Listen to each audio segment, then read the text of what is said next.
Olá, muito boa tarde a você que está acompanhando a gente aqui pelo site Notícias Agrícolas, no ar, mais um boletim de mercado analisando o que aconteceu lá em Chicago.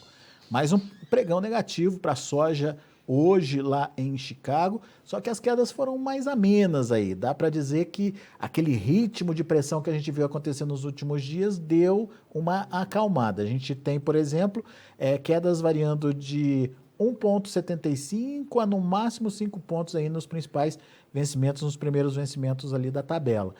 Mas será que isso é um sinal de que a gente pode reverter esse cenário? Quais são os fatores que podem fazer isso? E por que o mercado esteve tão nervoso nos últimos dias? Perguntas para quem entende. Vamos lá para Curitiba, no Paraná, onde está meu amigo Vlamir Brandalize, lá da Brandalize Consulting. Seja bem-vindo, viu, Vlamir? Obrigado por estar aqui com a gente mais uma vez. E mais um dia de pressão, mas faz sentido essa análise de arrefecimento aí da pressão? Tem alguma coisa nova aí acontecendo? Enfim, dá para dizer que o mercado está se acalmando, Vlamir? Seja bem-vindo. Boa tarde, Alex. Boa tarde a todos. Olha, Alex, o mercado já está no quinto pregão seguido de queda, né? Então, ele caiu muito, né, nesses últimos 5 pregões, quase 100 pontos aí, perto de 90 pontos no caso da soja. Você perdeu aí em Chicago, então perdeu os $17 aí para o spot, né, de julho. O mercado desandou, né? Nós só não sentimos tanto isso no mercado brasileiro, em função de que o dólar acabou revertendo e subindo, né, Alex, nesse mesmo período. E o fator que estava dominando as notícias nos últimos dias era a questão dos juros americanos, que agora à tarde aí o Federal Reserve, lá, o Banco Central americano, anunciou aí o avanço de 0,75%, né, na taxa de juros, que ficou dentro do nível de cima da tabela, né? O pessoal esperava de 0,50 a 0,75 e ele veio dentro do topo, né, da expectativa. Então, isso dá sinais aí para o mercado que o Banco Central está agindo rapidamente para tentar controlar a inflação, que a inflação está muito alta nos Estados Unidos, e já nesse ano não vai deixar a situação correr e que o país possa entrar numa recessão em 2023. Então, o mercado gostou desses juros altos, justamente porque foi uma atitude forte. O mercado internacional viu que essas atitudes de juros altos têm conseguido segurar a economia brasileira aí, limitando o avanço da inflação, né? Começou a perder ritmo por aqui, todo mundo começou a olhar para cá, né, Alex? Então, automaticamente, eles seguiram a sair. Só que isso é um fator importante, né? Com juros altos americanos, dólar fica caro perante as demais moedas, o dólar se valoriza. Hoje aqui no Brasil não, porque o mercado já vinha especulando antes, mas no mercado global ele se valoriza e ele tira um pouco de poder de compra dos importadores. Então esse é o ponto negativo desse aumento de juros por lá, enquanto o mercado vai começando a olhar cada vez mais para a situação americana, né? Para o umbigo americano, para a safra americana, o plantio americano dentro da normalidade, já indo acima de 90% nesse momento da soja, milho todo plantado. Então, o mercado vai começando a olhar para lá. Se tiver alguma novidade climática, certamente isso vai responder aí no lado para cima, né? Tem uma expectativa, né, Alex? Pode mudar, mas em princípio o que pegou mesmo nesse momento aí foi essa questão dos juros, que hoje era a quarta-feira bombástica aí no mercado, né? Banco Central americano com juros, reunião lá e aumentando juros, agora daqui a pouco sai aqui no Banco Central brasileiro, também deve aumentar os juros aí, que está em 12,75, há uma aposta aí que possa chegar a 13,25, para tentar dar uma segurada na inflação. Então, o mercado está olhando mais no financeiro efetivo, né, Alex, do que nos fundamentos básicos aí de negócios. Apesar que hoje também teve cancelamento de compra de soja nos Estados Unidos, que também teve um leve apelo negativo, né, Alex? Bom, antes da gente falar dessa questão do cancelamento, você acredita que, portanto, esse argumento, esse fundamento do mercado financeiro começa a perder força, então, Vlamir? Ele vai perder força sim, né, Alex? Porque ele tem um fator aí que é que ele começa a subir aí com os boatos, né? E daí quando vem o fato, ele acaba se acomodando ou até caindo. Então, eu acho que o fator aí que trazia pressão, ele já se perdeu, e agora amanhã entramos em um feriadão, e daí aqui não vai ter moeda, né? Não vai ter dólares, e quando chegar na semana que vem, provavelmente vai estar mais acomodada a situação, né? Muito bem. E daí você falou do clima nos Estados Unidos, mas já tem algumas indicações do que pode acontecer, e aparentemente são indicações favoráveis para preço, Vlamir? A questão do clima não são favoráveis para os produtores americanos, né? As indicações, já como a situação do clima ali na parte mais sul dos Estados Unidos, já pegou a semana muito forte no Texas, temperaturas aí perto de 50 graus, muitos confinamentos de gado ali do Texas, ali perdendo milhares de cabeças de animais ali pelo excesso de calor, né? Não teve o que fazer. Então, não só isso, como algumas áreas de lavouras do Texas também sofrendo extremamente com o calor. E agora tem indicativo que essa massa, que é massa seca e quente, ela vai subir aí nos próximos dias, e no começo da próxima semana ela vai estar chegando ali no meio oeste, vai começar a entrar ali no estado de Indiana, deve subir ali para Illinois, ali por terça ou quarta da semana que vem. Então, temperatura subindo por lá, Alex. Isso não é bom não para as lavouras, porque temperaturas acima de 35 a 40 graus, que há indicativos que possam chegar, nesse momento que ainda está germinando lavoura. Então, você pega aí, você meio quase tora as plantinhas, né, a soja germinando. Não é nada bom nesse momento, e dá sinais aí que o verão está chegando bem mais cedo, né? Isso não é nada favorável. Então, o pessoal produtor americano não gosta disso. E aí o mercado pode olhar para esse lado, se confirmado esse clima, e não tiver nada de frente de chuvas que venha amenizar essa situação, nós poderemos ter uma pequena inversão nessa onda de baixa, que nós já tivemos 5 pregões seguidos. Se confirmada essa condição de clima, pode ter uma reversão na semana que vem, Alex. Tá, precisa ter a confirmação aí para a gente garantir essa mudança aí do humor do mercado. Essa mudança de rumo, né? Porque no momento ele ainda continua com viés de leve baixa. Tá. Agora, Vlamir, você citou cancelamento. O que isso significa para a formação de preços? Você falou que foi levemente negativo para o mercado. É alguma coisa que traz informações nas entrelinhas aí sobre demanda chinesa, sobre oferta, enfim, alguma coisa para se aprender?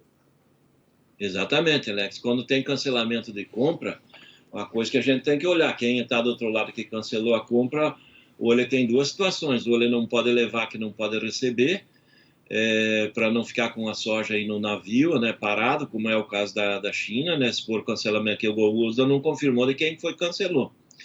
Mas se for cancelamento chinês, pode ser a situação que eles estão agora novamente numa situação de pandemia, lockdown novamente pontual, então ritmo menor ali dentro de movimentação e dos portos mesmo também, de chegada e saída, pode ser um fator.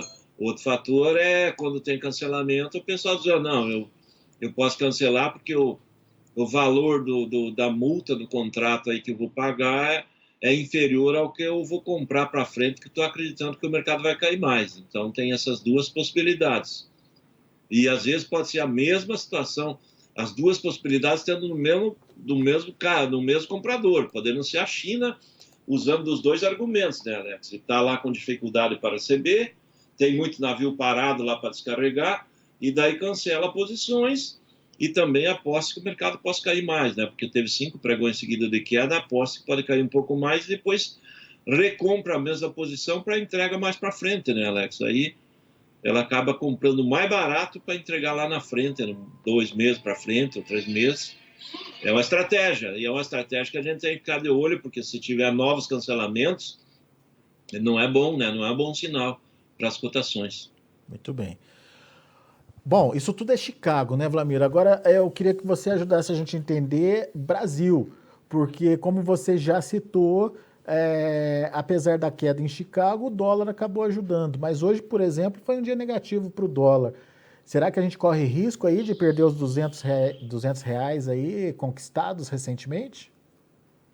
Olha, risco existe sim, Alex, e até são riscos grandes aí, porque hoje o mercado trabalhou boa parte do dia com o dólar meio perto da estabilidade ou até em momentos de alta. Então, ainda tínhamos chance aí de 200, 202, até 203 na soja nos portos, de curto prazo, né, até agosto.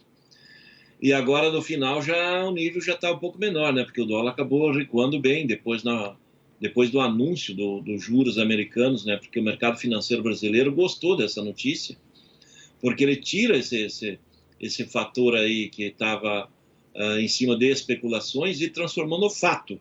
E o fato aqui o pessoal gostou, e agora todo mundo de olho aí no que vem acontecer com os juros, né?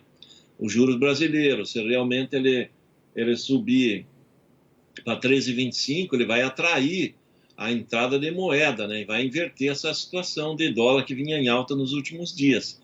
E isso seria mais um fator negativo para a soja, né? Porque daí você tem uma soja que perdeu níveis lá em Chicago, e com a alta dos juros brasileiros, nós vamos ter aí os juros reais aí bem atrativos, pode ser inverter essa fuga de dólares, né, Alex? Isso pode acontecer, né? Os juros hoje, a Selic está em 12,75% ao ano. As apostas que agora, depois das 6, que devem ser divulgados os dados, a nova Selic, venha para 13,25, um aumento de 0,75, que seria o mesmo nível que subiu lá nos Estados Unidos, né? Mas lá subiu o nível agora de 1,5 para 1,75, então a janela deles ainda é um juro barato, né? A nossa aqui está um juro atrativo, se olhar friamente, aí, com o Brasil conseguindo controlar a inflação, que a inflação nossa, aí, pelo que veio nesses últimos 2 meses, ela caminha para níveis de 6% a 8% ao ano, é juro real de 6% ao ano, então é uma situação muito atrativa para dólar, né? Tem outro fator importante, hoje acabou sendo aprovado, né, lá na Câmara dos Deputados, agora falta só a sanção presidencial, a limitação do ICMS em cima de combustíveis, de energia, de telecomunicações. E isso também é um fator que, entrando em vigor imediatamente, ele já acaba derrubando cotações de diesel, gasolina, energia elétrica, gás, ele acaba impactando de imediato na inflação. Isso é um fator importante, porque esse juros subindo, a inflação caindo, é o que o investidor quer, né, Alex? Como é que fala? É a tempestade perfeita para os investimentos aí, né, Vladimir? Exatamente, é uma tempestade perfeita para o investidor, porque porque é quase certo que vai ter aumento dos juros brasileiros. E aí você pega os juros subindo no momento que a inflação está caindo, e é uma medida dessa aí, que é uma medida importante, né? Qualquer país do mundo que cresceu economicamente, ele teve como base no seu crescimento econômico e sustentável custos de energia baixos ou energias com pouca tributação, que não pese no custo de produção dos demais produtos, né? Porque a energia ela entra em tudo, né?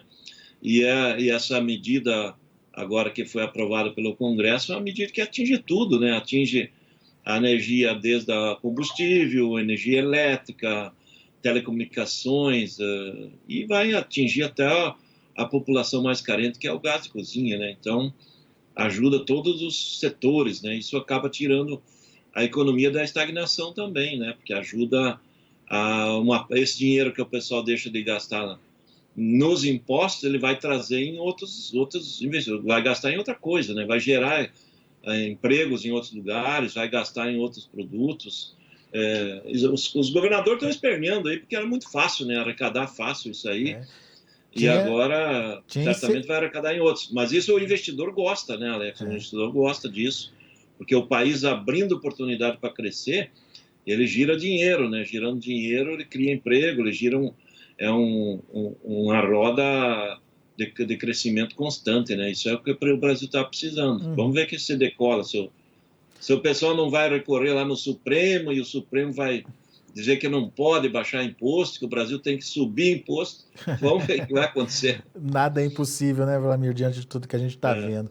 Mas isso é um fator importante, Alex, para a gente alertar para só a questão do dólar, porque seguindo essa lógica, talvez o dólar caia um pouco nos próximos dias, e se Chicago não tivesse efeito clima lá, esse viés de baixa continua. Daí que nem você citou, pode ser perder os R$200, né? Que hoje ainda está 201 a 203, aí os mais curtos, e tem chance de 208 para quem entrega a soja agora em junho, julho ou até agosto, e recebe lá em janeiro. Então, a melhor opção hoje para quem quer valor e pode esperar para receber é a soja entregue no curto prazo para recebimento em janeiro até 208 nos portos, aí, principalmente Paranaguá.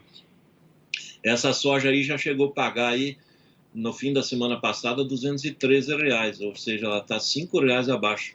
Em média, as indicações nos portos recuaram quase R$5 aí na semana. Né? É importante você destacar isso porque o produtor tem que ficar alerta. Será que o cavalinho encilhado já passou, Vlamir? Olha, Alex, nós tivemos um cavalinho bom aí no começo de março, né, que tivemos as melhores cotações do ano. Agora, nesses últimos dias, tivemos nós um cavalinho que passou aí, semana passada foi uma semana que pagou melhor que essa e o pessoal aproveitou. Teve mais ou menos umas 4 milhões de toneladas negociadas na semana passada. Essa semana ainda tivemos condições aí de negócio bem acima de 200, 205, 206 nos portos para as posições agora de julho e agosto. E foi negociado segunda, terça, hoje muito pouco. Mas essa semana já vai fechando, eu acredito, que com menos de 2 milhões de toneladas negociadas. Então, em 2 semanas do mês de junho, que é um mês que normalmente se negocia bastante, é pouco a soja negociada, porque ainda nós temos aí mais de 45 milhões de toneladas da soja para ser negociada, né, Alex? Então, tem muita soja e nós temos que trabalhar essa soja aí para embarques aí nas próximas semanas e meses, porque daqui a uns dias já vem o embarque do milho, né? Pois é. Daí o Brasil tem que exportar milho, né? Daí começa a disputa nos portos aí para o espaço aí, soja e milho, né? Nossos portos ainda estão muito limitados na capacidade de embarque, né? Agora, quem não exportar vai ter oportunidade na demanda interna, Vlamir? Olha, a demanda interna normalmente é muito boa, mas né, os períodos que a gente tem comercialização muito adiantada no primeiro semestre, né? Que daí quando chega no segundo semestre ocorre um descasamento das cotações, né, Alex? Então as cotações elas sobem mais internamente do que o mercado externo, mas quando a gente está com o ritmo de negócio acelerado no primeiro semestre. Esse ano, como nós temos ainda mais de 45 milhões de toneladas para serem negociadas, é um volume muito grande, né? Porque eu acredito que a demanda brasileira de soja esse ano, do ano todo, deve ser no máximo as 25 a 27 milhões de toneladas. Então, nós temos pelo menos 20 milhões de toneladas a mais do que vai demandar no ano inteiro.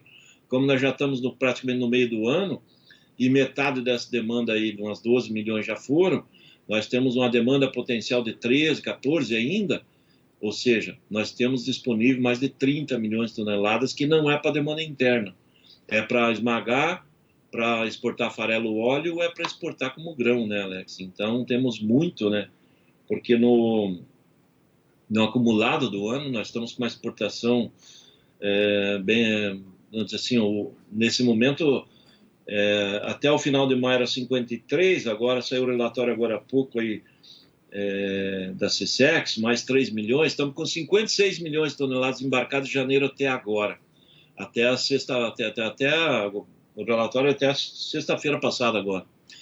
Ou seja, Alex, ainda tem muito, porque a previsão é da gente exportar, no caso da soja em grão, mais de 75 milhões de toneladas. Nós temos aí um grande volume, e a maior parte desse volume a ser exportado, que se espera que se exporte, ainda não foi negociado. Essa que é a questão, né, Alex?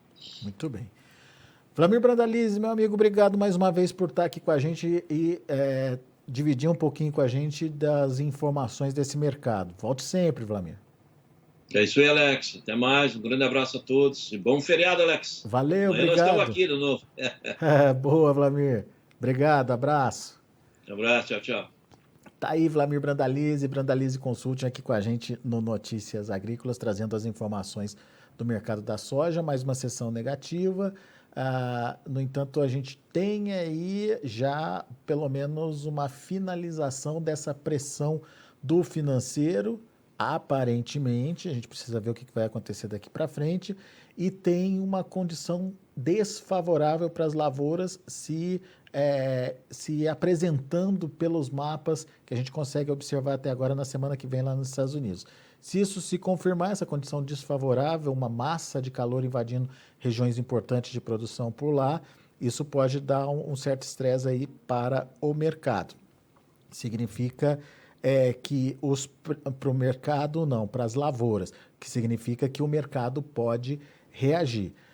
Na contrapartida, a gente tem aí a divulgação da taxa de juros, a taxa Selic aqui do Brasil hoje, se confirmando acima dos 13%, como o Wlamir mostrou para a gente. Isso pode voltar a atrair dólar para cá, pessoal investindo, comprando juros por aqui, e isso faria o dólar cair. Compensa em Chicago, mas cai o dólar. Enfim, a gente tem uma equação aí desfavorável para preços em reais, e a gente precisa acompanhar esse cenário também. Mas antes de encerrar, deixa eu passar aqui para vocês os números em andamento, de fechamento lá na Bolsa de Chicago. Olha aí, o julho, $16,93 por bushel, 4,75 de queda. Agosto, $16,13 por bushel, 12,75 de baixa. Setembro, $15,46 por bushel, 1,25 de queda. Novembro, $15,23 por bushel, 1,75 de baixa. Esses são os números da soja. Vamos ver o milho. Para julho, $7,74 por bushel, 5,75 de alta. Setembro caiu meio ponto a $7,29. Dezembro caiu 0,25 a 7,21. E o março ficou ali no 0 a 0, $7,26 por bushel. E para finalizar, o trigo. Trigo também no vermelho, mas quedas menos expressivas que a gente viu aí nos últimos dias. Julho, $10,50 por bushel, recuando 0,25. Setembro, $10,63, recuando 1,75.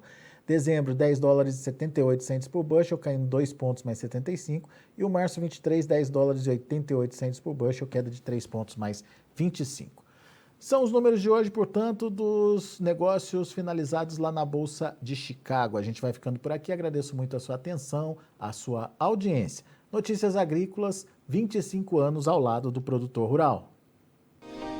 Se inscreva em nossas mídias sociais. No Facebook, Notícias Agrícolas. No Instagram, @Notícias Agrícolas. E em nosso Twitter, @Norteagri. E para não perder nenhum vídeo, não se esqueça de nos acompanhar no YouTube e na Twitch, Notícias Agrícolas Oficial.